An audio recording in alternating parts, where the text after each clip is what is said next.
अमलेंदु उपाध्याय बात करते हैं चुनाव आयोग की। चुनाव आयोग सुर्खियों में तो रहता ही है, लगातार चर्चा में रहता है। मुख्य चुनाव आयुक्त राजीव कुमार सबसे ज्यादा सुर्खियों में रहने वाले, ऐसा लगता है कि मुख्य चुनाव आयुक्त होंगे। हालांकि सुर्खियों में तो सबसे ज्यादा रहे हैं टी.एन. शेषन, लेकिन वो जिन कामों के लिए रहे हैं उन कामों को ही लोग याद कर उनको हमेशा सुर्खियों में रखते हैं। पर राजीव कुमार दूसरी वजहों से रहे हैं। आज उनके कार्यकाल का आखिरी दिन है, वो रिटायर हो रहे हैं, लेकिन उससे ठीक पहले चुनाव आयोग के लिए मुख्य चुनाव आयुक्त की नियुक्ति के लिए जो काम किया गया, सरकार ने जिस तरह से नए मुख्य चुनाव आयुक्त ज्ञानेश कुमार को मुख्य चुनाव आयुक्त के पद पर उनको तरक्की दी है, नियुक्त किया है, और विवेक जोशी को नया चुनाव आयुक्त बनाया गया है जो हरियाणा के इस समय चीफ सेक्रेटरी हैं, उसको लेकर तमाम चर्चाएं हैं। चर्चाएं इस बात के लिए हैं क्योंकि मुख्य चुनाव आयुक्त और दूसरे चुनाव आयुक्तों की नियुक्ति के लिए सरकार ने जो कानून बनाया, जो नियम बनाया है, उस नियम को ही सुप्रीम कोर्ट में चुनौती दी गई है और सुप्रीम कोर्ट में उसकी सुनवाई कल होगी, यानी 19 फरवरी को होगी। सुप्रीम कोर्ट ने स्पष्ट तौर पर कहा था कि बिना उसको सुने हुए कोई आगे फैसला ना हो। चूंकि ये कहा गया कि मुख्य चुनाव आयुक्त रिटायर हो रहे हैं तो उससे पहले सरकार उनकी नियुक्ति कर सकती है, लेकिन सुप्रीम कोर्ट ने इस पर सख्त रुख अपनाया। बावजूद इसके कल देर रात कह लीजिए कि फैसला हुआ कि मुख्य चुनाव आयुक्त के पद पर ज्ञानेश कुमार को नियुक्त किया जाता है और एक चुनाव आयुक्त की जगह खाली हुई। चूंकि 3 सदस्यीय चुनाव आयोग है, एक मुख्य चुनाव आयुक्त हैं और 2 चुनाव आयुक्त हैं, तो एक की जगह जब खाली हुई तो उस पर विवेक जोशी के नाम को मंजूरी दी गई और यानी अब विवेक जोशी नए चुनाव आयुक्त बनाए जाएंगे और मुख्य चुनाव आयुक्त के पद पर ज्ञानेश कुमार को नियुक्ति दी गई है। इसमें जो नियुक्ति प्रक्रिया है, जो सरकार ने अभी 2023 में नियम बनाए थे, उसमें प्रधानमंत्री होते हैं, गृह मंत्री हैं और विपक्ष के नेता। तो विपक्ष के नेता ने उस पर अपनी आपत्ति जताई, उनकी जो आपत्ति का नोट है उसको भी उसमें शामिल किया गया, लेकिन 2 लोगों ने मिलकर मुख्य चुनाव आयुक्त और दूसरे चुनाव आयुक्त की नियुक्ति कर दी। और ये नियम जब बनाया गया तभी से लेकर इसको सवाल उठ रहे थे कि इसमें 2 ही लोग तय करेंगे कि देश की चुनावी व्यवस्था किसके हाथ होने वाली है। इस बात को चुनौती दी गई, इस नियम को चुनौती दी गई, उसको सुप्रीम कोर्ट ने स्वीकार किया। उस पर सुनवाई की तारीख कल रखी है, यानी 19 फरवरी को। तो ये पूरा खेल जो किया गया, यानी सुप्रीम कोर्ट में मामला है, सुप्रीम कोर्ट ने सख्त निर्देश जारी किए हैं, लेकिन सरकार ने उन सब को धता बताते हुए मुख्य चुनाव आयुक्त भी तय कर दिया और चुनाव आयुक्त भी तय कर दिया। जो 3 सदस्यीय चयन समिति थी, सिलेक्शन कमेटी थी, उसमें एक सदस्य ने आपत्ति जताई, उसको खारिज कर दिया गया। तो 2 सदस्यों को तो कोई आपत्ति वैसे भी नहीं होनी थी और इसीलिए इस नियम को चुनौती सुप्रीम कोर्ट में दी ही गई थी। तो इसको लेकर जिस तरह से अब चर्चा हो रही है, विवाद हो रहा है, उस पर हम लोग सुनेंगे। लेकिन अमलेंदु जी, सरकार को तो ये पता ही था कि सुप्रीम कोर्ट ने मना किया हुआ है, बावजूद इसके क्या पूरी तरह से अनदेखी की जा रही है या सुप्रीम कोर्ट से उसको किसी तरह का कोई डर नहीं दिखाई पड़ रहा है? नहीं समीर जी, सुप्रीम कोर्ट का डर साफ तौर पर दिखाई पड़ रहा है। सुप्रीम कोर्ट का डर अगर नहीं होता तो इतनी हड़बड़ी नहीं दिखाई जाती कि 19 तारीख को सुप्रीम कोर्ट में सुनवाई है और 17 तारीख को अचानक बैठक बुलाकर और उसमें जो है फैसला कर दिया जाए और आधी रात में ही उसका नोटिफिकेशन भी जारी कर दिया जाए और आज शपथ भी हो जाएगी। राष्ट्रपति उसको जो है वो तुरंत मंजूरी भी दे देती है और आधी रात में गजट भी जारी हो जाता है। यानी कि सरकार को ये अंदेशा है कि सुप्रीम कोर्ट कोई प्रतिकूल फैसला इस पर दे सकता है। और चूंकि जब पिछली बार जब सुनवाई हुई थी तब यही कहा गया था कि भाई चूंकि अब नियुक्ति हो गई तो इस पर क्या किया जाए, ये था। आज भी प्रशांत भूषण ने समीर जी इसको लेकर सुप्रीम कोर्ट के सामने मेंशन किया इस मसले को। जब सुप्रीम कोर्ट के सामने प्रशांत भूषण ने इसको मेंशन किया तो ये पूछा गया कि भाई इससे पहले भी मतलब उनकी तरफ से जो अधिवक्ता वरुण ठाकुर हुए, उन्होंने कहा कि पिछली 3 नियुक्तियां जो एक ही नियमित तरीके से हुई हैं तो उस पर जस्टिस सूर्यकांत जो थे, उनकी बेंच में जो थे, उन्होंने जो था कि ये समन्वय पीठ ने जो है तर्कपूर्ण आदेश के माध्यम से खारिज कर दिया था। ये कहा पिछली नियुक्तियां जो हुई, तो इस पर जो वरुण ठाकुर ने कहा कि ऐसा इसलिए हुआ क्योंकि नियुक्ति पहले ही हो चुकी थी। तो यानी नियुक्ति पहले हो ही चुकी थी, तो इसलिए अब कल जब सुप्रीम कोर्ट में मामला पहुंचेगा तो सरकार वहां जाकर कहेगी नियुक्ति तो हो चुकी है, तो इसलिए अब इस पर आप सुनवाई ना करें। ये सरकार की तरफ से सॉलिसिटर जनरल जो वो तर्क देंगे, तो इसलिए हड़बड़ी में ये जल्दी से नियुक्ति की। हाँ, लेकिन सुप्रीम कोर्ट ने तो कहा था, जब याचिका स्वीकार की गई और उस समय कहा था कि इस पर कोई फैसला नहीं लिया जाना चाहिए क्योंकि नियुक्ति तो उसके बाद हो रही है। हाँ, तो सरकार ने फैसला ले लिया है, तो अब देखिए है क्या कि सरकार ने जो फैसला लिया है उसमें सरकार में प्रधानमंत्री हैं, उस सिलेक्ट कमेटी में गृह मंत्री अमित शाह जी। हैं और नेता प्रतिपक्ष राहुल गांधी है, जिनका ये डिसेंट वोट है। जी हाँ। तो अब अगर सुप्रीम कोर्ट ने आदेश दिया था, सुप्रीम कोर्ट का आदेश नहीं माना गया, तो सुप्रीम कोर्ट किसको सजा सुनाएगा? भाई सरकार को अगर आदेश होता है कि सरकार इस पर फैसला दे तो चीफ सेक्रेटरी को बुला के या किसी को बुला के सजा दी जा सकती थी। जी हाँ। अब प्रधानमंत्री को बुला के तो सुप्रीम कोर्ट सजा नहीं देगा, या गृह मंत्री को तो कटघरे में लाके खड़ा नहीं करेगा सुप्रीम कोर्ट। जी। तो इसका फायदा उठाते हुए सरकार ने कदम उठाया कि सुप्रीम कोर्ट का आदेश होगा बलाए ताक, हाँ। हमें जो करना था वो हमने कर लिया, सुप्रीम कोर्ट को ठेंगा दिखा दिया। जी बिल्कुल, अगर नियम को खारिज भी करता है सुप्रीम कोर्ट तो नियम खारिज हो जाएगा, लेकिन तब तक तो वो नियम था ही जब उस समय नियुक्ति की गई तो ये लगा होगा। और चूंकि अब जो नए मुख्य चुनाव आयुक्त बने हैं ज्ञानेश कुमार, उनका कार्यकाल 2029 तक है, अच्छा खासा कार्यकाल है उनका, तो ये इसको लेकर सरकार को इसलिए कोई दिक्कत नहीं होगी। यानी जो 2023 का ये जो कानून है मुख्य चुनाव आयुक्त और चुनाव आयुक्तों की नियुक्ति से संबंधित, अगर सुप्रीम कोर्ट सुनवाई के दौरान पाता है कि ये ठीक नहीं है और गलत है, इसमें जो चयन प्रक्रिया में जिन 3 लोगों को रखा गया है उसके अलावा होने चाहिए कुछ लोग, किसी भी आधार पर अगर उसको खारिज भी करता है, उस नियम को अवैध भी बताता है, तो उस नियम को अब तक तो वो वैध है ही, चूंकि वो संसद ने उस कानून को बनाया है, तो उसके तहत जो नियुक्ति हुई है उसको अवैध नहीं घोषित किया जाएगा। ये कानूनी दांवपेच है। जाहिर सी बात है कि इसीलिए सरकार ने सुप्रीम कोर्ट की सख्त चेतावनी के बावजूद उन नियमों के आधार पर नए मुख्य चुनाव आयुक्त और चुनाव आयुक्त की नियुक्ति कर दी है। अब 19 फरवरी को यानी कल सुप्रीम कोर्ट की सुनवाई होती है। सुप्रीम कोर्ट इस पर क्या कहता है, क्या फैसला देता है और क्या अपना ऑब्जर्वेशन रखता है, वो जरूर महत्वपूर्ण होगा जानना, लेकिन वो कल ही होगा। पर इसको लेकर जिस तरह से ये पूरी चुनावी चयन की प्रक्रिया है, उसमें जो कमेटी बनी है उसमें कहा जा रहा था और पहले से था भी कि इसमें चुनाव जो मुख्य न्यायाधीश होते हैं, एक मेंबर वो भी होते हैं, और उसमें तो उससे होता है कि एक न्यायपालिका का प्रतिनिधि है और एक सरकार का प्रतिनिधि है और एक विपक्ष का प्रतिनिधि है। तो पारदर्शिता की गुंजाइश ज्यादा से ज्यादा रहती है। लेकिन जहां 2 प्रतिनिधि सरकार के हैं और एक प्रतिनिधि विपक्ष का है, इसके अलावा कोई और नहीं है, तो फिर उसमें पारदर्शिता कितनी रह जाती है।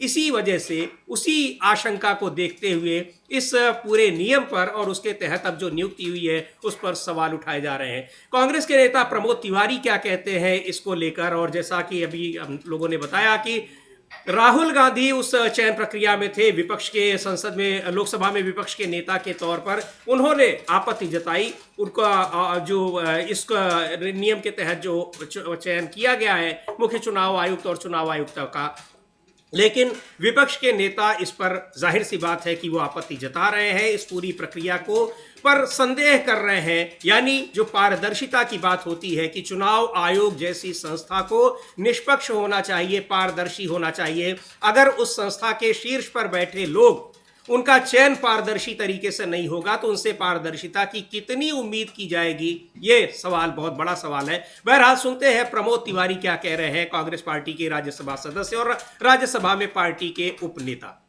है। प्रमोद तिवारी कह रहे हैं कांग्रेस पार्टी ने आपत्ति दर्ज कराई है। राहुल गांधी ने खुद जो उस चयन समिति के सदस्य हैं बतौर लोकसभा में विपक्ष के नेता, उन्होंने भी आपत्ति जताई है। और इसमें सीधे तौर पर इसको ये कहा जा रहा है कि अगर 3 लोगों की समिति है, 2 लोग एक ही मत पर हैं, तो जाहिर सी बात है कि वही स्वीकार होगा जो लोकतांत्रिक प्रक्रिया है। लेकिन सवाल ये उठता है कि एक ही तरह के 2 लोगों को उस चयन समिति में रखा क्यों गया है। चयन समिति का गठन इस आधार पर होना चाहिए कि 3 जो मेंबर हों वो अलग अलग तरीके के हों, यानी वो अलग अलग समुदाय के हों, अलग अलग संस्थाओं से हों, तब तो उसमें निष्पक्षता की उम्मीद की जा सकती है, पारदर्शिता की उम्मीद की जा सकती है। यहां तक कि पहले जो चयन प्रक्रिया थी उसमें प्रधानमंत्री के अलावा विपक्ष के नेता और चीफ जस्टिस ऑफ इंडिया यानी भारत के मुख्य न्यायाधीश या वो जिसको डेजिग्नेट करें उनकी जगह पर कोई दूसरा न्यायाधीश हो सकता जाता था।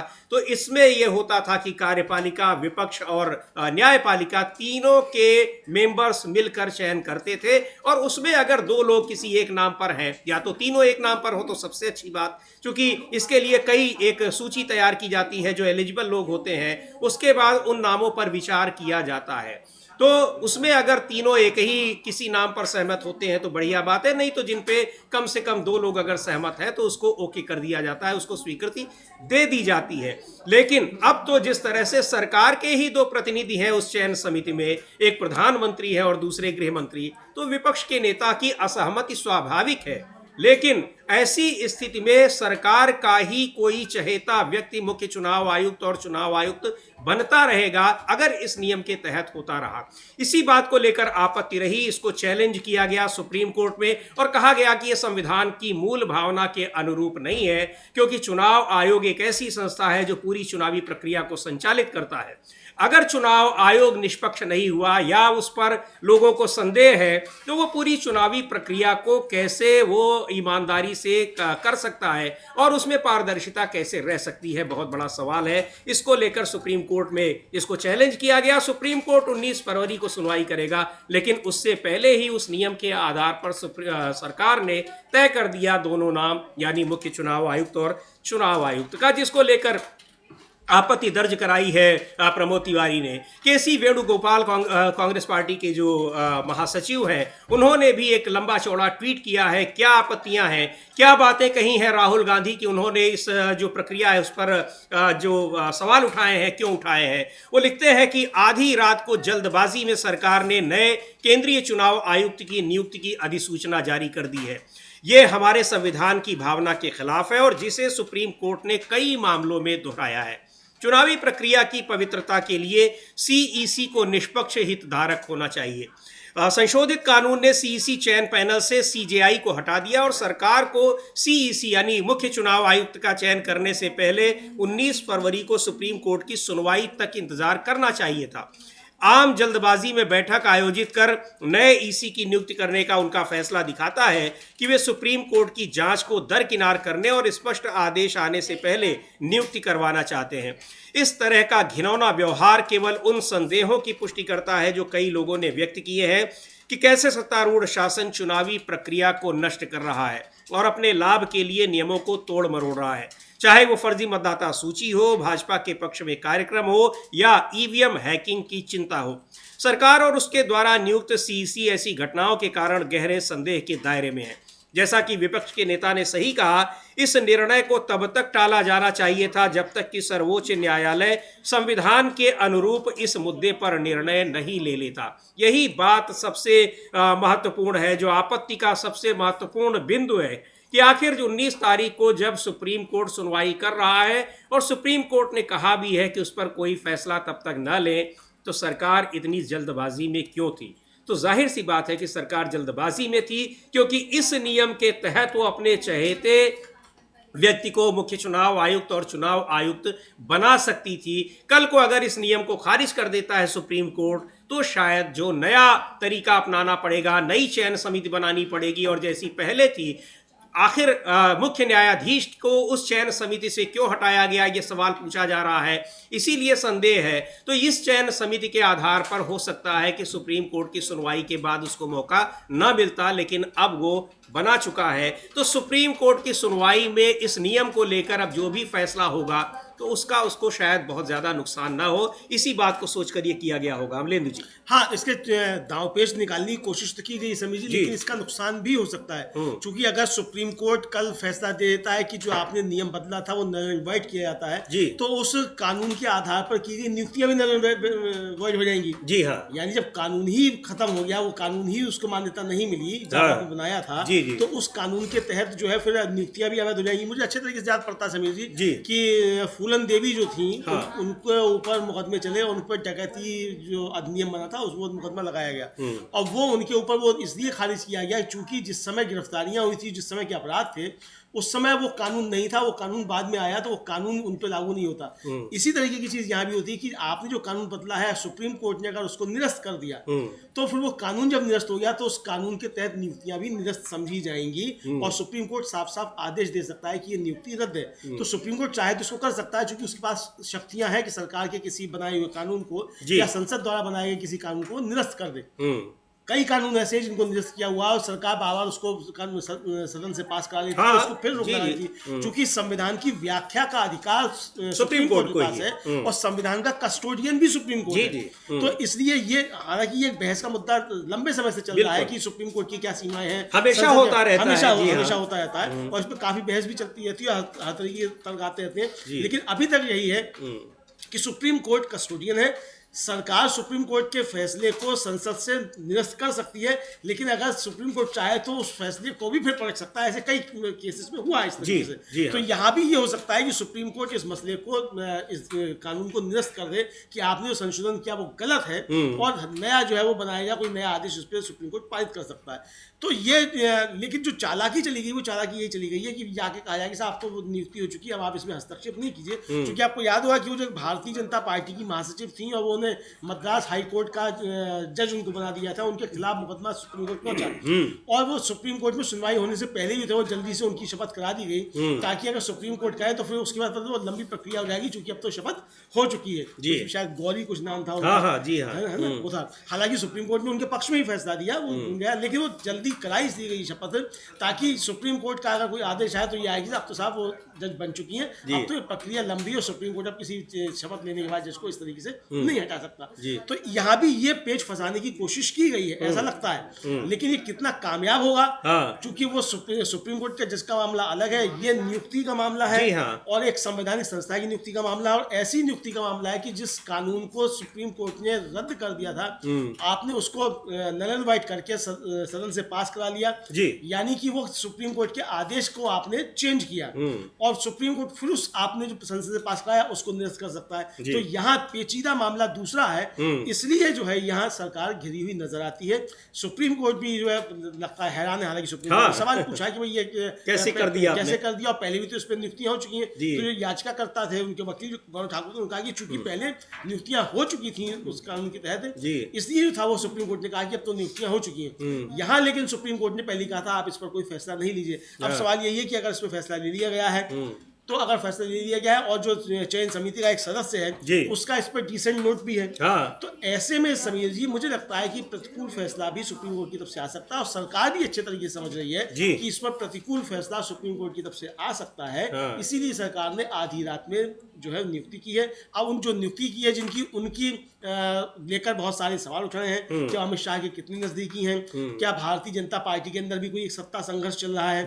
अमित शाह ने तमाम जो प्रधानमंत्री के दावेदार थे नरेंद्र मोदी बाद उनको सबको किनारे कर दिया है, क्योंकि जो ज्ञानेश कुमार जी हैं वो बहुत नजदीकी समझे जाते हैं अमित शाह के, और जो दूसरे चुनाव आयुक्त बनाए गए हैं जोशी जी वो भी अमित शाह के काफी ज्यादा नजदीकी समझे जाते हैं। तो यानी अब एक तरह से कहा जाए चुनाव आयोग जो है वो अमित शाह का आयोग अब बन गया है, ऐसा आप समझ सकते हैं विपक्ष की तरफ से जो आरोप है। और एक तो बहुत सही आपने बात कही अमलेंदु जी, हालांकि उसमें ये बहुत तकनीकी पहलू है और इसको एक चर्चा का विषय है, लेकिन सरकार को यही लगा होगा कि अगर सुप्रीम कोर्ट इस कानून को रद्द कर भी देता है तो ये रद्द तब से समझा जाएगा जब सुप्रीम कोर्ट ने किया है, उसको ये लगा होगा, और उसके पहले उस कानून के तहत अगर नियुक्ति कर दी गई हो तो वो शायद बच जाए। बहरहाल अब इसमें क्या होता है ये सुप्रीम कोर्ट के फैसले से पता लगेगा, लेकिन अगर सुप्रीम कोर्ट की इतनी चेतावनी के बावजूद और सुनवाई से ठीक एक दिन पहले देर रात में सरकार ने यह फैसला किया है तो निश्चित तौर पर उसको सुप्रीम कोर्ट के फैसले का कोई डर रहा होगा,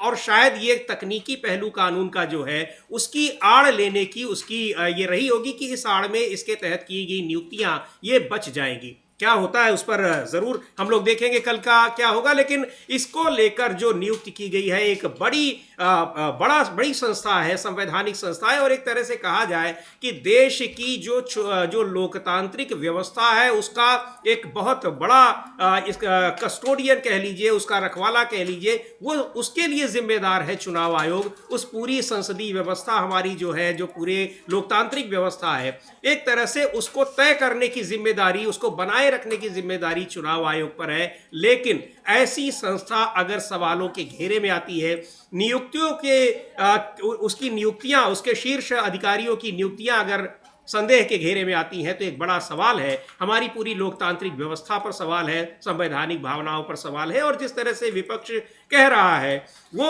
बहुत एक जेन्युइन बात है कि फिर कैसे भरोसा रह जाएगा जब सरकार ही अपने चहेते लोगों को इस पद पर बनाएगी। और सरकार ने नियम भी ऐसा बनाया है कि उस पर सरकार के चहेते लोग ही बैठाए जा सकें, क्योंकि उस चयन समिति में एक प्रधानमंत्री है और एक दूसरे मंत्री है। इस समय जो थे वो केंद्रीय गृह मंत्री थे और तीसरे व्यक्ति हैं वो लोकसभा में विपक्ष के नेता।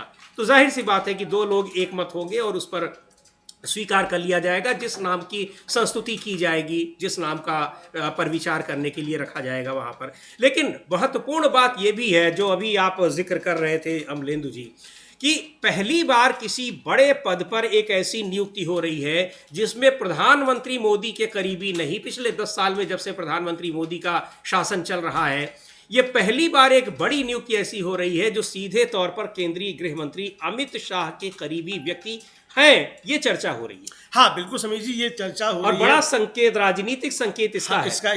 इसका बहुत राजनीतिक संकेत है समीर जी। और महत्वपूर्ण बात ये है कि जो नया कानून बना है उसके तहत पहली नियुक्ति जो है ये ज्ञानेश कुमार जी की और जोशी जी की हो रही है। ज्ञानेश कुमार पहले मुख्य चुनाव आयुक्त होंगे जो नए कानून के तहत बन रहे हैं। तो और ये भी विवाद के घेरे में है। लेकिन इसको लेकर समीर जी जो राजनीतिक इसके संदेश है वो साफ तौर पर पढ़े जा सकते हैं कि भारतीय जनता पार्टी के अंदर भी प्रधानमंत्री नरेंद्र मोदी के बाद कौन टेक ओवर करेगा, इसको लेकर एक संघर्ष शुरू हो चुका है, समझा जाता है जी। और अरे संघर्ष तो है, चल ही रहा है। संघर्ष और खास तौर पर लोकसभा चुनाव के इस 2024 के लोकसभा चुनाव के नतीजों के बाद सतह पर भी दिख रहा है। लेकिन उसके लिए बैटिंग किस तरह से की जा रही है वो चीजें सामने आ रही है। बैटिंग किस तरह से की जा रही है, यानी कि प्रधानमंत्री नरेंद्र मोदी के बाद किसका कब्जा भारतीय जनता पार्टी पर होगा, ये तैयारियां शुरू हो चुकी है। और जो कानूनी दांव पेच है, उन कानूनी दांव पेच में अमित शाह जो है वो बाकी बीजेपी नेताओं पर भारी पड़ते हुए नजर आते हैं। क्योंकि अब मुख्य चुनाव आयुक्त अगर अमित शाह के नजदीकी हैं, दूसरे चुनाव आयुक्त जो है वो अमित शाह के नजदीकी हैं। अभी चुनाव होना है बिहार का, चुनाव होना है असम का, चुनाव होना है उत्तर प्रदेश का, शायद 29 तक इनका समय है ज्ञानेश कुमार जी, यानी कई विधानसभा चुनाव ये करवाएंगे और 29 का लोकसभा चुनाव भी ये करवाएंगे। तो लोकसभा चुनाव तक यानी अगर चलती है पूरी 5 साल सरकार, तब भी जो है अमित शाह के नजदीकी जो है वो उनके नेतृत्व में ये चुनाव होगा। और जाहिर सी बात है कि इनके नजदीकी हैं, तो अगले जो नियुक्त कर दिए गए हैं अब जोशी जी, अब जो इनके बाद भी नंबर आएगा तो जोशी जी का नंबर आ जाएगा जी। तो यानी उसके बाद भी अमित शाह के नजदीकी रहेंगे। तो एक संकेत जो ये मिल गया है कि बीजेपी में जो लोग अमित शाह को किनारे करना चाहते थे वो अब सतर्क हो जाए, चूंकि अब पावर स्टीयरिंग जो है वो अमित शाह के हाथ में बीजेपी का पहुंच रहा है। तो ये बीजेपी के अंदर जो चल रहा है वो साफ तौर पर दिख रहा है। सतह पर अभी तो अंदरूनी संघर्ष दिखता था कि कैसे किसको गिराना उठाना है, किसके इस्तीफे करवाए जाने हैं, किस तरीके से मीडिया मैनेजमेंट करना है। मतलब मीडिया मैनेजमेंट इतना कि जो मोदी के भक्त समझे जाते हैं पत्रकार, वो योगी आदित्यनाथ के खिलाफ लाठी भांजे हुए हैं सोशल मीडिया पर, है ना। तो ये सब मीडिया मैनेजमेंट अच्छे तरीके से समझा जा सकता है कि कैसा मीडिया मैनेजमेंट है। यानी जिन सवालों को लेकर मोदी पर सवाल उठने चाहिए वो सवाल मोदी पर ना उठकर सवाल जो है वो उठ रहे हैं योगी पर। तो इस तरीके की जो मीडिया मैनेजमेंट थे वो भी सब चीजें सामने आई। तो ये तो समझा जा रहा था कि बीजेपी में कोई अंदरूनी सत्ता संघर्ष चल रहा है कि मोदी के बाद कौन।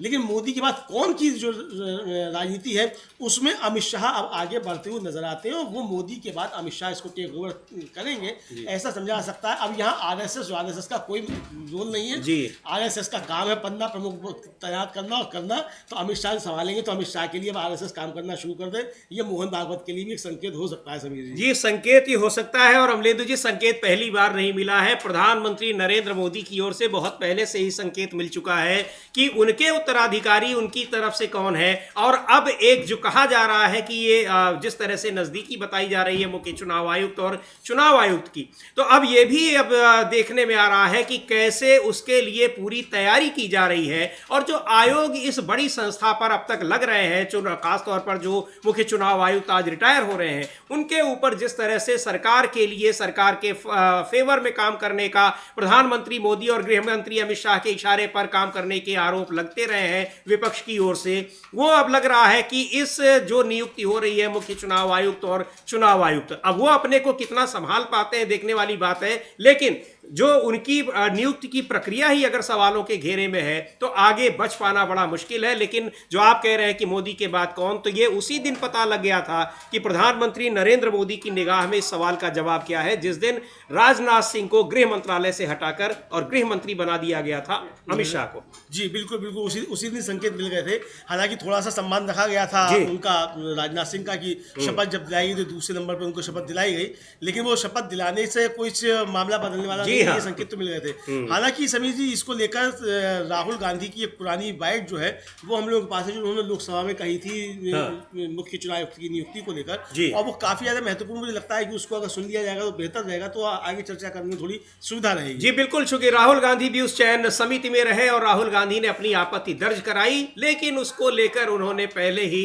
बोल रखा है, पहले ही इस जब ये नियम बनाया गया कि अब चुनाव आयुक्त और मुख्य चुनाव आयुक्त की नियुक्ति के लिए ये नियम होगा, तभी उन्होंने इसका विरोध किया था। पूरे विपक्ष ने इसका विरोध किया था, क्योंकि ये साफ दिखा रहा है कि इस नियम के तहत अगर कोई चुनाव आयुक्त बन रहा है, मुख्य चुनाव आयुक्त बन रहा है, तो जाहिर सी बात है कि वो निश्चित तौर पर सरकार का पसंदीदा व्यक्ति ही होगा, क्योंकि दो लोग उसके जो व्यक्ति हैं नियुक्त करने वाले, 3 में से 2 वो सरकार के अपने लोग हैं। तो सुनते हैं राहुल गांधी ने क्या कहा था जब इस नियम को, ये जो कानून बनाया गया था मुख्य चुनाव आयुक्त और चुनाव आयुक्तों की नियुक्ति के लिए।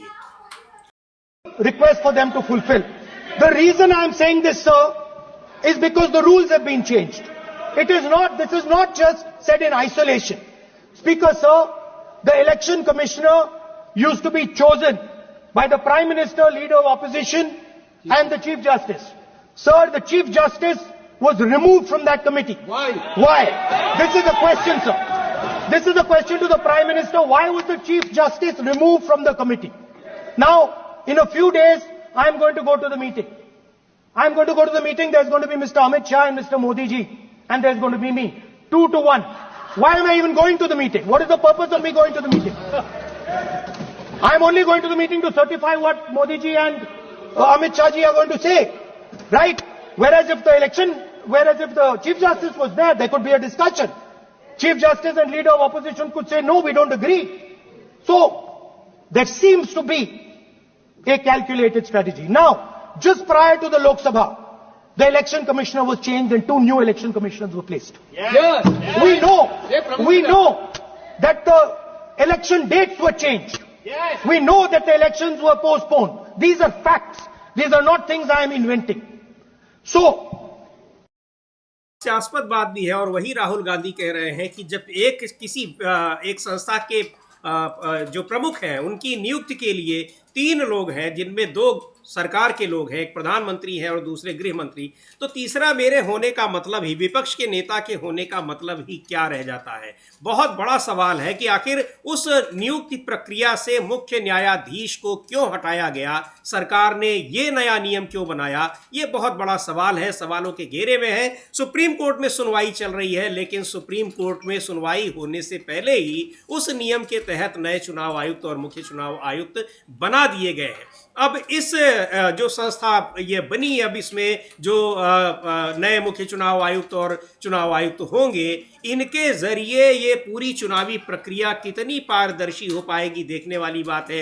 हालांकि देखने वाली बात यह भी है अमलेंदु जी की नए मुख्य चुनाव आयुक्त भी प्रेस कॉन्फ्रेंस में शेरो शायरी करते हैं या नहीं करते हैं, लेकिन क्या विपक्ष जो आरोप लगाता रहा है उन आरोपों से वो अपने को कितना बचा पाएंगे, अपनी कार्यशैली को कितनी पारदर्शी बना पाएंगे, सरकार के दबाव में नहीं रह पाएंगे जो सरकार उनको बना रही है। ये बहुत महत्वपूर्ण सवाल है। हाँ बिल्कुल समीर जी, काफ़ी ज़्यादा महत्वपूर्ण सवाल है कि ये सरकार क्या कर रही है और किस तरीके से इस पर प्रतिक्रियाएं आती हैं। लेकिन फिलहाल तो सरकार ने एक तरीके से खेल कर ही दिया है, जी हाँ, है ना। और लेकिन इस खेल की अब क्या काट होगी ये देखना होगा। लेकिन एक चीज़ साफ समझ में आ गई है समीर जी कि जो विपक्ष आरोप लगा रहा है कि हरियाणा का चुनाव या चुनाव जो है वो महाराष्ट्र का या दिल्ली का, ये बेईमानी से जीते गए हैं, उसको सरकार सच साबित करती हुई विपक्ष के आरोपों को नजर आती है। क्योंकि अगर इतनी हड़बड़ी नहीं की जाती नए मुख्य चुनाव आयुक्त की नियुक्ति करने की, और ज्ञानेश कुमार से ज्यादा समीर जी, चलिए ज्ञानेश कुमार तो अमित शाह के साथ काम कर चुके हैं,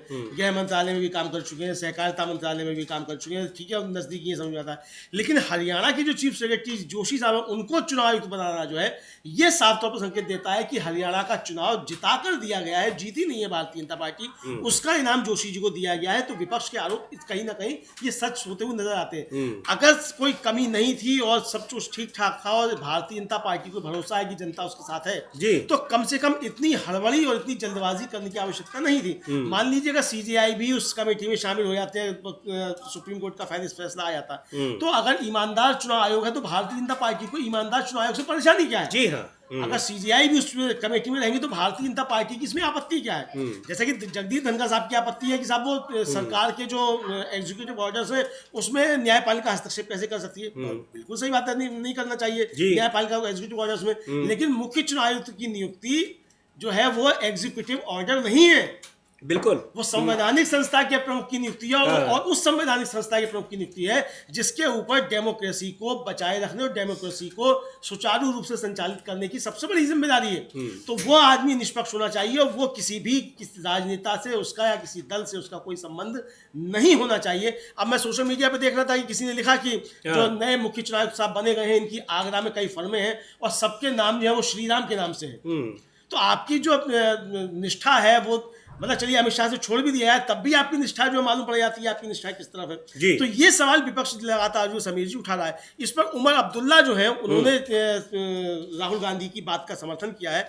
हमारी टीम से हम कहेंगे कि अगर उनके पास वो हो तो उमर अब्दुल्ला को भी हम लोग समीर जी सुन सकते हैं कि उमर अब्दुल्ला का इस पर क्या कहना है। जी बिल्कुल। और लेकिन जैसा हम लोग आपको लगातार बता रहे हैं कि इस पर विपक्ष के तमाम नेताओं को आपत्ति है और जाहिर तौर पर बहुत लॉजिकल लगता है कि आखिर एक चुनाव आयोग जैसी संस्था के प्रमुखों को नियुक्त करने के लिए जो नियम बनाए गए और जिस दिन ये नियम बना है उसी समय से इसको लेकर सवाल उठ रहे हैं, लेकिन अब उन्हीं नियमों के तहत, उन्हीं कानूनों के तहत अब नियुक्ति कर भी दी गई है। तो इसको लेकर आपत्तियां दर्ज कराई जा रही हैं क्योंकि इस नियम के तहत तो वही व्यक्ति बन ही सकता है और कोई स्कोप ही नहीं है जो सरकार का चहेता है। उमर अब्दुल्ला भी वही बात कह रहे हैं, सुन लेते हैं क्या कह रहे हैं जम्मू कश्मीर के मुख्यमंत्री उमर अब्दुल्ला।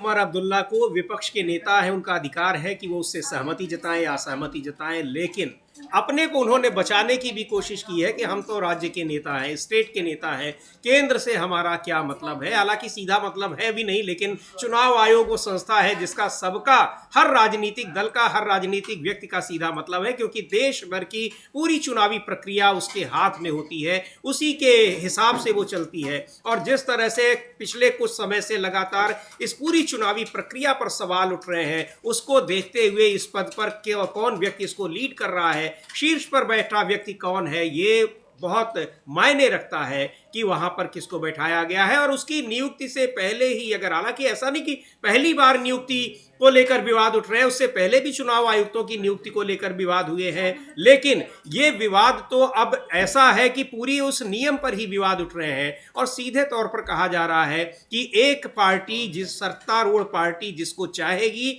उसी को बना देगी, और सत्तारूढ़ पार्टी का चाहा हुआ व्यक्ति अगर बनेगा, या तो 6 साल के लिए इस पर नियुक्ति की जाती है या उसकी उम्र 65 साल हो जाए, तो ऐसी स्थिति में एक लंबे समय तक वो व्यक्ति मुख्य चुनाव आयुक्त के पद पर रहेगा, चुनाव आयुक्त के पद पर रहेगा। और चुनावी प्रक्रिया में निश्चित तौर पर जिस पार्टी की तरफ से वो नियुक्त किए गए हैं, तो ये क्या गारंटी है कि उनके फेवर में वो काम नहीं करेंगे। इसी बात के लिए सवाल उठ रहे थे। हालांकि फेवर में, अगेंस्ट में कोई भी कर सकता है, लेकिन जिसको बनाया ही इसलिए जा रहा है कि वो फेवर में काम करे, उस व्यक्ति के प्रति ये संदेह जाहिर सी बात है कि और बढ़ जाता है। इसीलिए नए मुख्य चुनाव आयुक्त की नियुक्ति को लेकर इतना बड़ा सवाल उठ रहा है, क्योंकि ये नियम ही उस तरह से बनाया गया है जिसमें सरकार जिसको चाहेगी वही बनेगा। और इसीलिए जो मुख्य न्यायाधीश को या उनके किसी प्रतिनिधि को उसमें चयन समिति में रखने का जो नियम था उसको हटाने को लेकर सरकार पर सवाल उठ रहे हैं। कहा जा रहा है कि सरकार ने बनाया ही ये नियम इसलिए है ताकि वो अपने ही किसी खास को इस पद पर बैठा सके, चुनावी प्रक्रिया को बार बार वो प्रभावित करती रहे और वो हमेशा लगातार सरकार में बनी रहे। बहुत महत्वपूर्ण बात इसमें अमलेंदु जी ये भी है कि पिछले कुछ समय से राज्यों की चुनावी प्रक्रिया जिस तरह से प्रभावित की जा रही है, तो आप देखिए राज्यसभा में सरकार का बहुमत नहीं है। आने वाले दिनों में ज्यादा से ज्यादा राज्यों में भारतीय जनता पार्टी की सरकार होगी, राज्यसभा में उनके मेंबर चुनकर आएंगे। राज्यसभा में सरकार अपने को मजबूत करने के लिए एक बड़ी रणनीति अपना रही है और ये जो विपक्ष आरोप लगा रहा है कि उसमें उसकी इस रणनीति में चुनाव आयोग पूरा साथ दे रहा है, ये बहुत आगे चलकर बहुत एक गंभीर मुद्दा बनने वाला है।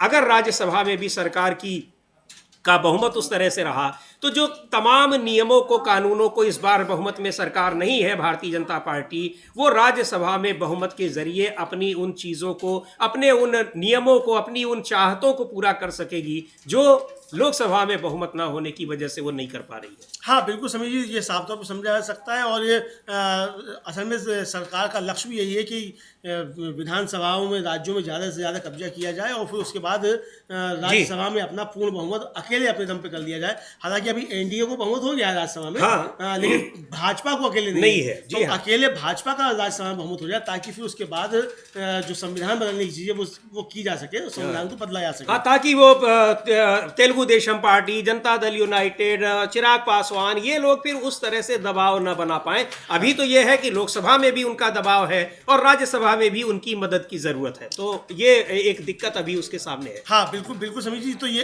इन दिक्कतों से पार पाने के लिए भारतीय जनता पार्टी करना चाहती है, तो इसलिए उसे राज्यों में चाहिए। और जो उमर अब्दुल्ला कह रहे हैं कि हम तो ये मरकज का मामला यानी केंद्र का मामला है, हमसे इससे क्या लेना देना, जी बिल्कुल लेना देना है, राज्यों से इसका लेना देना है। लेकिन अभी तक जो है मुझे लगता है शायद लोग सो के नहीं उठेंगे, विपक्ष के लोग जो देर से सोकर उठते हैं, तो अभी तक सिर्फ कांग्रेस की तरफ से केसी वेणुगोपाल और प्रमोद तिवारी, इन दो की आपत्तियां आई हैं। यहाँ तक कि राहुल गांधी की कल की जो थी उसके बाद अभी तक राहुल गांधी की तरफ से भी कोई पोस्ट या ट्विटर पे कोई वक्तव्य अभी तक नहीं आया है। प्रियंका गांधी की तरफ से भी नहीं आया है, मल्लिकार्जुन खड़गे की तरफ से भी अभी नहीं है, मतलब हमने नहीं देखा, आया हो तो हम कह नहीं सकते नहीं आया। तो अब शायद देर से लोग सो के उठते हैं, तो वो सो के उठेंगे तो उस पर अपनी प्रतिक्रियाएं देंगे। बहरहाल केसी वेणुगोपाल ने जो बहुत आधी रात में ही उन्हें भी प्रतिक्रिया दे दी थी कि आधी रात में ही ये फैसला क्यों लिया गया।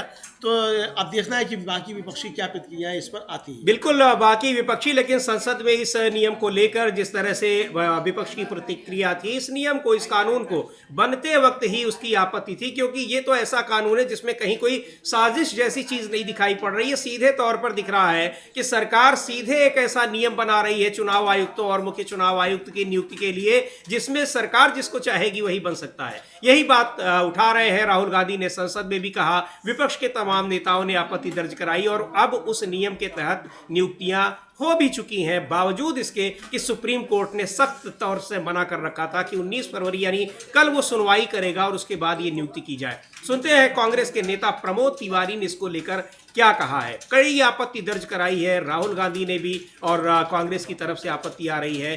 क्या कह रहे हैं प्रमोद तिवारी, जो नियुक्तियां की गई हैं मुख्य चुनाव आयुक्त और चुनाव आयुक्त विनीत जोशी की। मुख्य चुनाव आयुक्त की नियुक्ति और चुनाव आयुक्त विवेक जोशी की नियुक्ति जिस तरह से की गई है, सवाल उठ रहे हैं।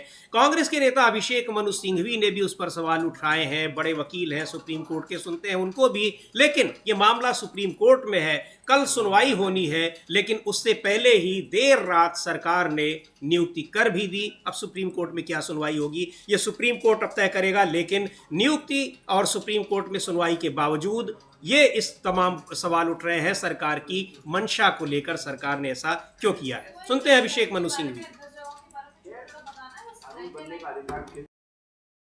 खैर, कानून बनने का अधिकार क्षेत्र निश्चित रूप से उच्चतम न्यायालय ने दिया था। इसका मतलब ये नहीं कि सुशासन का ये आह्वान है कि क्योंकि आपको अधिकार क्षेत्र दिया है इसलिए आप वही कदम उठाएंगे जो कार्यपालिका के पक्ष में होगा, क्योंकि आप सत्तारूढ़ हैं। खैर, उसके बाद इसको चुनौती दी गई वापस। चुनौती के कई कारण हैं। एक तरफा गैर समतल चुनाव का एक जमीन बनाना, गणतंत्र का मूल तत्व, बेसिक स्ट्रक्चर, एक स्वतंत्र चुनाव आयोग होना चाहिए। विशेष रूप से पिछले 2 सालों में और उससे पहले भी जो हमने आरोप प्रत्यारोप देखे हैं चुनाव आयोग के विषय में, जिस प्रकार से हमने कई बार आपके सामने समक्ष रखा है, सभी स्टेक होल्डर्स ने, सिवाय सत्तारूढ़ पार्टी ने आपके समक्ष रखा है। कितने 40 लाख लोग बढ़ गए किसी चुनाव में, 3 महीने में, 4 महीने में, क्या क्या हुआ। इस सबको ध्यान रखते हुए इस संदर्भ में यह आवश्यक था कि हमको उच्चतम न्यायालय की स्पिरिट को समझना चाहिए था। इसको जब चुनौती दिया गया है तो लगभग 3 या 4 ऑर्डर्स पास हुए हैं उच्चतम न्यायालय के द्वारा अभी हाल में। उसके मैं आपको डिटेल नहीं देना चाहता। 7 जनवरी को हुआ, 3 फरवरी को हुआ, 12 फरवरी को हुआ। इतनी जल्दी उच्चतम न्यायालय, जिसका मुझे कुछ अनुभव है, ऑर्डर नहीं देती है। 3 ऑर्डर 1-1.5 महीने में। और लास्ट ऑर्डर है 12 फरवरी का, direction that the matter not be deleted from the list on 19/2/25। 19/2 कितने दिनों बाद है भाइयों और बहनों? अब मान लेता हूं मैं कि 19 तारीख को खत्म नहीं होगा, शुरू तो होगा, कुछ तो होगा। शुरू नहीं होगा तो उसके 4 दिन बाद लगेगा, मान लीजिए 2 हफ्ते बाद लगेगा, मान लीजिए 1 महीने बाद लगेगा। इन ऑर्डरों का मतलब नहीं 1 महीने बाद लगेगा। इसमें लिखा है matter to be heard, matter to be heard, इसमें लिखा है नॉट टू बी डिलीटेड। लेकिन ये मान भी लीजिए कि 2, 3, 4 हफ्ते बाद लगेगा। गुड गवर्नेंस का अभिप्राय क्या है? वो है समझना एक संदर्भ को, और सिर्फ इसलिए कि आपके पास बहुमत है और आप सत्तारूढ़ हैं, वो नहीं करना जो मनमानी है। तो इसलिए कांग्रेस का स्टैंड बड़ा स्पष्ट था, आज, कल भी था, आज भी है, और आज रहेगा ये स्टैंड जो आपके सामने व्यक्त कर रहे हैं कि 2 चीजें बड़ी सरल करनी है। आपको ईगो में फंक्शन नहीं करना है। आपको सिर्फ सरल चीज ये करनी है कि इस मीटिंग को, जो आज शाम को 5:30 लगभग हुई, उसको स्थगित करें। कुछ नहीं कर रहे हैं आप, स्थगित कर रहे हैं 2 हफ्ते 3 हफ्ते की, कोई बड़ी बात नहीं है। और दूसरा, हर स्टेक होल्डर, कांग्रेस शामिल, आपका समर्थन करेगी कि आप छोटी सी 2 लाइन की ओरल याचिका या लिखित याचिका दें उच्चतम न्यायालय को कि साहब 19 में जल्दी सुन लीजिए, 22 को, 20 को, 25 को खत्म कर दीजिए। यह आम होता है उच्चतम न्यायालय में। Early hearing application and disposal application करिए, हम आपका समर्थन करते हैं। अब आप ये सोचिए एक बात, मैं बड़ी एक सरल बात, कॉमन सेंसिकल बात कर रहा हूं। कल आपने अमुक व्यक्ति को, आज आपने अमुक व्यक्ति को नियुक्त कर दिया सीयूसी, मिस्टर XYZ। 19 तारीख को नहीं तो 25 तारीख को उच्चतम न्यायालय ने कहा कि जो नया कानून है वो निरस्त करते हैं हम। कह तो सकती है, आज कम से कम संभावना तो है। ये तो नहीं कि एक तरफा आप सोचेंगे कि नहीं कर सकती उच्चतम न्यायालय। एक पक्ष हार सकता है, एक पक्ष जीत सकता है। 4 हफ्ते बाद भी उच्चतम न्यायालय कहती है कि हम ये कानून जो मैंने आपका नाम पढ़ा अभी आपको, वो हम निरस्त करते हैं। Election of chief election commissioner etcetera etcetera 2023 है। तो आपने क्या क्या किया है? आपने एक प्रकार से जो एक गरिमा है, जो एक आत्मा है, जो अक्षर से आगे होती है, जो उद्देश्य है, जो धारणा है गणतंत्र की, उसकी अवमानना ही नहीं की, उसको आपने एकदम नकार दिया है। सिर्फ किस लिए? 48 घंटे, 1 हफ्ते या 2 हफ्ते के लिए। ये अगर ईगो नहीं तो क्या है? इतनी सरल बात है हमारी, इतना सरल प्रस्ताव था। जहां तक हमें मालूम पड़ा है, दुर्भाग्य है कि सरल प्रस्ताव को नहीं माना जा रहा है, लेकिन आपको बाकी चीजें जो गोपनीय होती है आजकल में मालूम पड़ जाएंगी क्या होता है।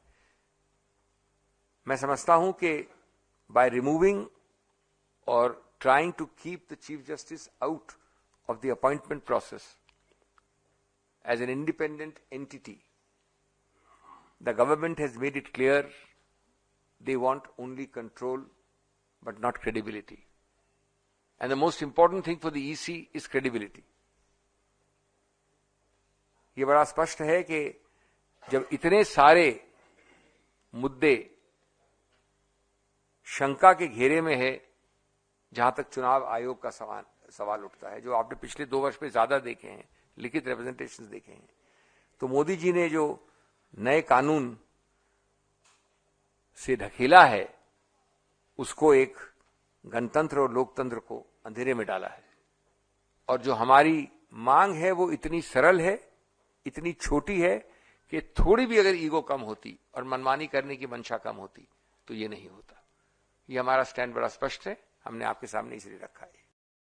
तो जिस तरह से बनाया गया, अगर सुप्रीम कोर्ट में उसकी सुनवाई हो रही है तो उस पर क्यों नहीं इंतज़ार किया गया, ये बड़ा सवाल है। नियुक्ति कर दी गई है और ये नियुक्ति इस तरह से की गई है कि जो कानून बना था उसके तहत की गई है, जिसमें पहले से ही पता था कि सरकार के चहेते व्यक्ति को बनाया जा सकता है, बनाया जाएगा और अब बना दिया गया है। तो बड़े सवाल इस पर उठ रहे हैं।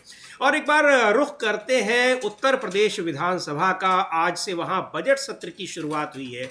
उत्तर प्रदेश में इस समय प्रयागराज में महाकुंभ चल रहा है। महाकुंभ को लेकर सरकार संसद से लेकर सड़क तक घिरी हुई है। वहां पर मौनी अमावस्या के दिन जो भगदड़ हुई, कई लोगों की जान गई, मृतकों की संख्या छिपाने के आरोप लग रहे हैं। बहुत सारे आरोपों से घिरी सरकार बजट सत्र में विपक्ष के कड़े विरोध का सामना कर रही है और ये तमाम बहुत ही क्रिएटिव तरीके से विपक्ष के नेता आज पहुंचे विधानसभा में।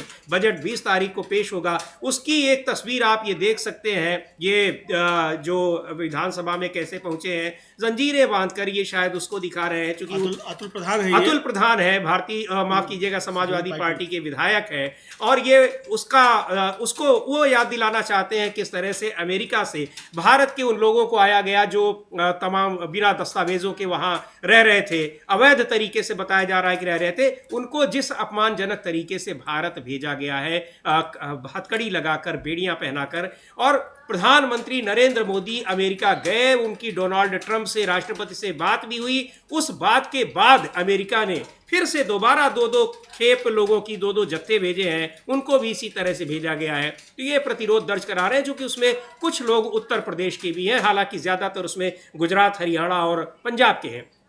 तो विरोध में इस तरह से आप उन प्रदर्शन की भी हम तस्वीरें आपको दिखाएंगे, किस तरह से विपक्ष ने प्रदर्शन किया है, खास तौर पर महाकुंभ में हुई भगदड़, उसकी सच्चाई को छिपाने और वहां पर जो खर्च किया गया उसके अनुरूप व्यवस्था पर जो सवाल उठाए जा रहे हैं, उसको लेकर विपक्ष ने कई सवाल उठाए। और शिवपाल यादव जो समाजवादी पार्टी के नेता हैं, वरिष्ठ नेता हैं, कई बार मंत्री रहे हैं, उन्होंने सीधे तौर पर मुख्यमंत्री योगी आदित्यनाथ का इस्तीफा मांगा है। सुनते हैं एक बार क्या कहा है शिवपाल यादव ने और क्यों शिवपाल यादव इस्तीफा मांग रहे हैं। तो ये शिवपाल यादव की को हम सुनेंगे कि वो क्यों मुख्यमंत्री योगी आदित्यनाथ से इस्तीफा मांग रहे हैं। लेकिन अमलेंदु जी, ये जो उत्तर प्रदेश विधानसभा में महाकुंभ को लेकर तमाम सवाल उठ रहे हैं, यहां तक कि संसद में भी उस पर चर्चा की मांग की गई, लेकिन उसको एक वहां पर जो आपत्तियां दर्ज कराई जा रही हैं, बहुत से सवाल मृतकों की संख्या छिपाने के। ये हम लाइव तस्वीरें देख रहे हैं, इस समय सदन चल रहा है, वहां पर विधानसभा की कार्यवाही एक बार देखते हैं कि क्या चल रहा है। लेकिन शुरुआत में ही, यानी सदन की कार्यवाही शुरू होने से पहले ही, विपक्ष के तमाम सदस्य वहां एक उनके साथ लेकर पहुंचे और जब तक हम आपको ये कार्यवाही दिखाते तब तक विधानसभा को फिलहाल स्थगित कर दिया गया है। यानी जो विपक्ष के वहां पर इन मुद्दों को उठाने की बात है, उनको देखते हुए कार्यवाही स्थगित करनी पड़ी है। तो महाकुंभ के मुद्दे पर सरकार का पीछा छूटने वाला नहीं है। और जैसे अभी आप थोड़ी देर पहले कह भी रहे थे कि इसमें केंद्र सरकार और राज्य सरकार के बीच जो तनातनी है, वो भी एक बड़ी वजह है कि इस मुद्दे से सरकार पीछे नहीं हट पाएगी। हाँ बिल्कुल, बच नहीं पाएगी। सरकार इससे बच नहीं पाएगी क्योंकि ये मुद्दा काफी ज्यादा गंभीर होता चला जा रहा है और इस पर सरकार के पास कोई रास्ता बचा नहीं है इससे बचने का। और ये गंभीर मसला जो है होता चला जा रहा है, तो इस पर देखना है कि सरकार किस तरीके से निपटती है। लेकिन एक अच्छी बात समझिए ये है कि अभी तक ये जो प्रवासी हैं उनके मुद्दे को लेकर कांग्रेस की तरफ से जगह जगह प्रदर्शन हो रहे थे। भगवंत मान का जो आपत्ति आई थी वो इसलिए आई थी कि साहब सबको अमृतसर क्यों उतारा जा रहा है। जी हाँ। लेकिन अतुल प्रधान जो सपा के विधायक हैं वो जंजीरें पहनकर जिस तरीके से पहुंचे हैं, यानी इंडिया गठबंधन के अन्य दलों की तरफ से भी अब भारत के अपमान को लेकर प्रदर्शन शुरू हो गए हैं और ये मसला एक बड़ा मसला बनता चला जा रहा है। और जो विश्व गुरु है, उन विश्व गुरु की छवि को एक और ठेस पहुंचती जाएगी। ये मसला बढ़ता चला जा रहा है, ये साफ तौर समझ आ रहा है। हम अपनी टीम से कहेंगे कि अगर शिवपाल सिंह यादव यादव का जो वक्तव्य है अगर वो सुनवा सकें तो बेहतर होगा, क्योंकि उन्होंने सीधे सीधे उत्तर प्रदेश सरकार का इस्तीफा मांगा है। कुंभ में जो अव्यवस्था हुई उसको लेकर काफी उन्होंने जो है बातें कही। और इधर आज समाजवादी पार्टी के विधायकों ने विधानसभा के बाहर प्रदर्शन भी किया। सभी जी वो विजुअल्स भी हम लोग उसको भी दिखाएंगे। पहले सुनते हैं क्या कहा है शिवपाल यादव ने, क्यों इस्तीफा मांगा है मुख्यमंत्री योगी आदित्यनाथ का, और महाकुंभ का मुद्दा इस समय विधानसभा में जबरदस्त तरीके से सरकार को घेरने का एक टूल बन गया है विपक्ष के लिए, और सरकार उस पर घिरी नजर आ रही है। सुनते हैं शिवपाल सिंह यादव को।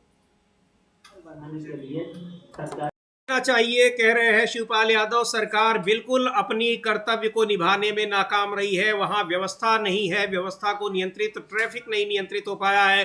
प्रयागराज ही नहीं, आसपास के जिलों में जिस तरह से वहां भीड़ लगी हुई है, लोग कई कई घंटे परेशान हो रहे हैं, और ये लगातार ये स्थितियां बनी हुई है। इस तरह की स्थिति को लाने के लिए सरकार जिम्मेदार है, और कह रहे हैं कि इस्तीफा देना चाहिए। एक बार देखेंगे किस तरह से परिसर के बाहर जो प्रदर्शन किया विपक्ष के नेताओं ने, समाजवादी पार्टी के नेताओं ने, उन विजुअल्स को भी देखते हैं। और ये प्रदर्शन किए जा रहे हैं, जो सबसे बड़ा आरोप है सरकार पर वो है वहां पर कुंभ में अव्यवस्था को लेकर, और दूसरे जिस तरह से वहां ये चुनाव हुए हैं, उपचुनाव हुए हैं अयोध्या में, मिल्कीपुर में, उस पर भी सरकार को घेर रहा है विपक्ष।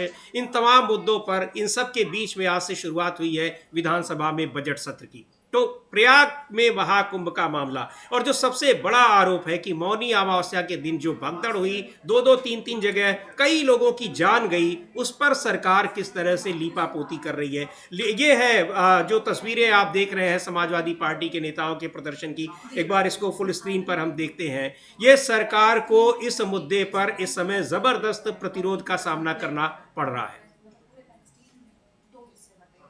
से ये प्रदर्शन है महाकुंभ में, वहां जिस तरह से लोगों की बड़ी संख्या में जान गई, सरकार का आंकड़ा उस दिन काफी देर बाद, घटना के लगभग आप मान सकते हैं कि 18-20 घंटे के बाद ये आया था बयान कि इतने लोगों की जान गई, 30 लोगों की। उसके बाद अब तक वो आंकड़ा 30 पर ही आकर टिका है, जबकि तमाम प्रत्यक्षदर्शियों का कहना है कि इससे कई गुना ज्यादा लोगों की जान गई है। उनके अपने आरोप है, विपक्ष भी लगातार इस बात को कह रहा है, और तमाम विजुअल्स के जरिए इन चीजों को प्रमाणित करने की कोशिश की जा रही है, लेकिन सरकार उस पर पूरी तरह से खामोश है। एक बार सुनते हैं विधानसभा में जो नेता प्रतिपक्ष माता प्रसाद पांडे क्या कह रहे हैं।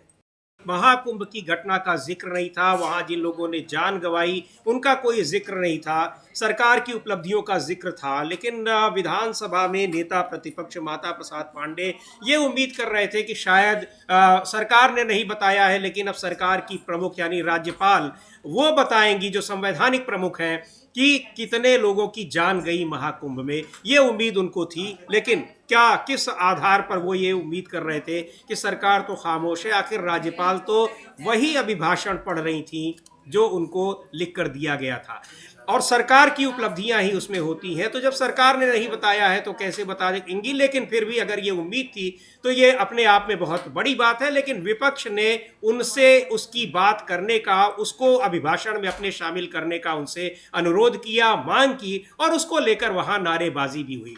तो उस नारेबाजी को किस तरह से हम आपको दिखाएंगे। अभिभाषण अधूरा छोड़कर राज्यपाल आनंदीबेन पटेल वहां से चली गई, लेकिन यह भी अपने आप में बहुत महत्वपूर्ण बात है अमलेंदु जी, कि विपक्ष के लोग, समाजवादी पार्टी के लोग ये उम्मीद कर रहे थे कि राज्यपाल अपने अभिभाषण में महाकुंभ की घटना का, उसकी उपलब्धियों का तो जिक्र करेंगे कि अब 53-54 लोग अब स्नान कर चुके हैं, लेकिन वो ये भी बताएं कि वहां इतने लोगों की जान चली गई, भगदड़ हो गई, जिसको उसके प्रशासन नहीं बता रहा है, सरकार नहीं बता रही है। कैसे उम्मीद कर रहे थे? हाँ बिल्कुल, ये उम्मीद जो थी वो नहीं करनी चाहिए थी। एक तो देखिए, चूंकि राज्यपाल की एक बाध्यता है कि उसको वही पढ़ना है जो सरकार लिख कर देगी, और उससे बाहर अगर उसे कुछ पढ़ना है तो उसे फिर नहीं पढ़ा जा सकता। वो दूसरी सरकार होती तो फिर राम नायक साहब जैसे किया करते थे, लोगों को याद होगा, वो अपनी तरफ से भी कुछ बोल दिया करते थे, वो हो सकता था। या जिस तरीके से अभी राजस्थान में जो हुआ था, वहाँ के राज्यपाल साहब जो थे गोविंद सिंह डोटासरा, जो वहाँ उनके कांग्रेस के अध्यक्ष, उनसे उलझ रहे थे अभिभाषण के दौरान, तो वो चीज़ें हो सकती थी। तो लेकिन यहाँ किससे उलझती, तो आनंदीबेन पटेल जो है वो लगभग 3 मिनट अपनी बात रखकर और बिना पढ़े ही लौट कर चली गई, क्योंकि विपक्ष ने काफ़ी जो था वो सवाल भी उठाए। और माता प्रसाद पांडे का कहना ये है कि वो व्यथित थी, क्योंकि सरकार जो है वो बातें छिपाने की कोशिश कर रही है। हाँ, यानी उनको भी ये चीज ठीक नहीं लग रही है, जैसा माता प्रसाद पांडे बता रहे हैं। हाँ, जैसा बता रहे हैं, तो हम लोग वो देख सकते हैं, ये विजुअल हमारे साथ पास चल रहा है, इसको हम फुल स्क्रीन में देख सकते हैं कि क्या कह रही हैं। बिल्कुल, इसको देखते हैं और किस तरह से विपक्ष ने इस दौरान नारेबाजी की और मांग की कि कुंभ में जो कुछ हुआ है, जो हादसा हुआ है, उसकी जानकारी दी जाए, उसके बारे में चीजें बताई जाए, स्पष्टीकरण दिया जाए। उसको लेकर किस तरह से विपक्ष ने राज्यपाल के अभिभाषण में मांग की, उसको दिखाते हैं। और उसके इसी शोर शराबे की वजह से राज्यपाल आधा अधूरा अभिभाषण पढ़कर वापस चली गई। देखते हैं इसको, इस विजुअल को हम अपने स्क्रीन पर, किस तरह से वहां पर समाजवादी पार्टी के नेताओं ने, दूसरे दलों के नेताओं ने भी मांग की कि महाकुंभ के हादसे की जानकारी दी जाए। और विपक्ष मांग कर रहा है कि हमको प्रयागराज हादसे के बारे में जानकारी दी जाए, वहां हजारों करोड़ रुपयों का किस तरह से दुरुपयोग किया गया है और इतने लोगों की जान गई, उन आंकड़ों को छिपाया जा रहा है। जो बात समाजवादी पार्टी के, कांग्रेस के तमाम नेता, दूसरे दलों के नेता लगातार कर रहे हैं और संसद तक में इस मुद्दे पर चर्चा की मांग की गई और कहा गया कि आंकड़ों को बताया जाए, आखिर क्यों छिपाया जा रहा है। तो ये एक बड़ा मुद्दा है, सबको ये लग रहा है, आम लोगों का भी ये कहना है कि वहां पर जो लोग उस समय के प्रत्यक्षदर्शी थे, मीडिया कर्मी थे, कि ये आंकड़े तो कहीं से भी ये गले से नीचे उतरते ही नहीं है जो सरकार कह रही है। और दिलचस्प बात यह है अमलेंदु जी की 30 के आंकड़े के बाद कोई उसमें अपडेट नहीं आया है, जो कहा वहीं पे वो सीमित रह गया। हाँ, ये कैसे संभव हो सकता है? वो 30 पर ही सीमित रह गया और 30 के बाद ना 31 हुआ ना 29 हुआ जी। मतलब ये आप समझ सकते हैं कि 30 के बाद वो 29 भी नहीं हुआ, कम से कम 29 ही हो जाता। तो इस पे नहीं हुआ, तो ये काफी ज्यादा महत्वपूर्ण है। और इसी पर लेकर जो शिवपाल यादव ने सरकार का इस्तीफा मांगा है, राज्य सरकार का इस्तीफा मांगा है कि आप जब नाकाम हो गए तो आप इसको जो है इस्तीफा दे दीजिए। लेकिन इस्तीफा कौन देता है समीर जी? वैसे भी राजनाथ सिंह बता चुके हैं कि वो इस्तीफे कांग्रेस में, यूपीए सरकार में हुआ करते थे जी।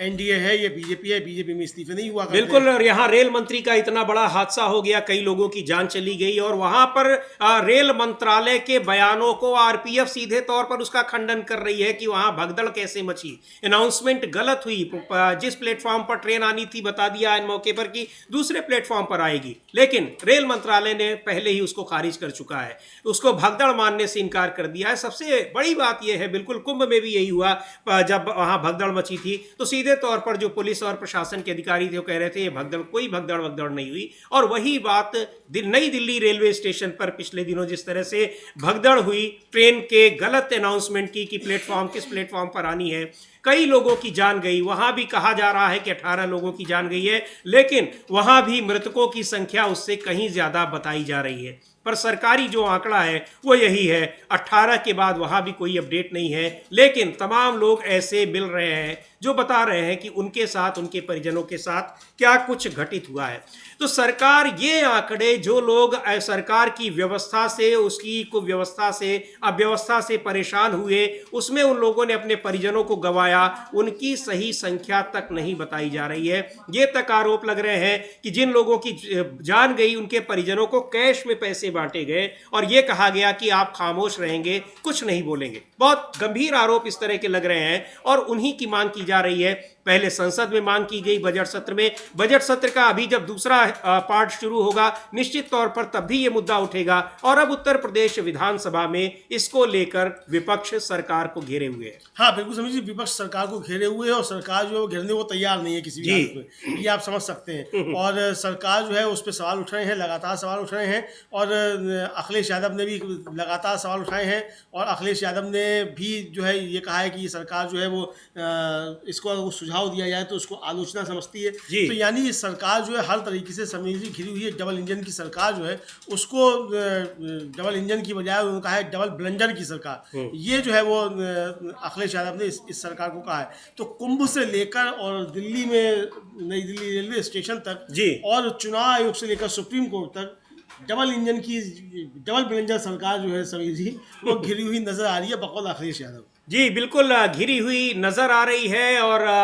महाकुंभ के मुद्दे पर उत्तर प्रदेश सरकार नहीं बल्कि केंद्र सरकार भी, रेल मंत्रालय सबसे ज्यादा, नई दिल्ली में इतना बड़ा हादसा हुआ वो तो है ही, इसके अलावा जो तमाम तरह की बदइंतजामी रही उसके आरोप भी रेल मंत्रालय पर भी लग रहे हैं। बहुत सारे सवाल हैं, लेकिन इन सब के बीच जो सबसे बड़ा सवाल है कि जब इन सारी चीजों को नियंत्रित करने वाली संस्था यानी चुनाव आयोग वो खुद सवालों के घेरे में रहेगी तो फिर ऐसे सवालों के जवाब क्या मिल पाएंगे।